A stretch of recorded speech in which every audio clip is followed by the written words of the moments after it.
এই বিষয়ে আমাদেরকে সজাগ থাকতে হবে। প্রকাশ্যে একটি কথা বলেন, আমাদের মধ্যে অতিরিক্ত সহনশীল আচরণ, এই বিষয়ে কোনো ধরনের মনোযোগ নষ্ট করা যাবে না। প্রত্যেকটা মুহূর্তে ধর্মের প্রতি সহানুভূতিশীল রয়েছেন, তারা মসজিদে গিয়ে আলাপ করেন, এই বিষয়ে আপনারা সজাগ থাকবেন। সুযোগ নেই, দীর্ঘ 17 বছরের আন্দোলন ব্যর্থ হয়ে যাবে যদি আমরা আরামাসে থাকার চেষ্টা শেষ করছি। বরিশালে আসছি, একটা স্লোগান না দিলে খারাপ দেখা যায়।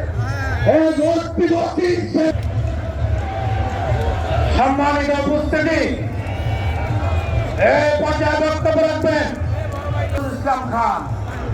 বক্তব্য নিয়ে আসছেন পিরোজপুর জেলা বিএনপির সম্মানিত আহ্বায়ক